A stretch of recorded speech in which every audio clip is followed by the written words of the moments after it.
যারা প্রতিবন্ধকতা তৈরি করবে, দেশের মানুষের ভাগ্যের উন্নয়নের পথে যারা প্রতিবন্ধকতা তৈরি করবে, তাদেরকে আমাদের রুখে দাঁড়াতে হবে। আছেন আমার সাথে আপনারা? ইনশাআল্লাহ প্রিয় ভাই বোনেরা। আর আজকে দেখেছেন এই সরকার চট্টগ্রাম থেকে দুইটি গুরুত্বপূর্ণ মন্ত্রণালয়ের দায়িত্ব দুজন গুরুত্বপূর্ণ ব্যক্তির হাতে দিয়েছে। যেহেতু সরকারের চট্টগ্রামে দুইজন গুরুত্বপূর্ণ ব্যক্তি রয়েছে, ইনশাআল্লাহ চট্টগ্রামের উন্নয়ন কেউ বাধা দিয়ে রাখতে পারবে না।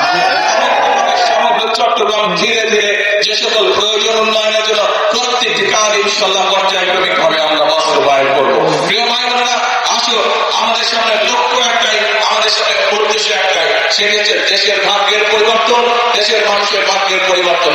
সেই জন্যই আমরা একটি কথা বলে থাকি, সেই জন্যই আমরা একটি স্লোগান দিয়ে থাকি, করবো কাজ সবার আগে, করবো কাজ সবার আগে। আসুন, এটাই হচ্ছে আমাদের প্রতিশ্রুতি, এটাই হচ্ছে আমাদের প্রতিজ্ঞা, এটাই হচ্ছে আমাদের শপথ। আল্লাহ হাফেজ। বাংলাদেশ জিন্দাবাদ, বাংলাদেশ জাতীয়তাবাদী দল জিন্দাবাদ। স্বাধীনতার ঘোষক জিয়া, দেশ গড়েছেন শহীদ জিয়া, শহীদ জিয়া অমর হোক, খালেদা জিয়া জিন্দাবাদ। তুমি নন্দিত অবিসংবাদিত দেশ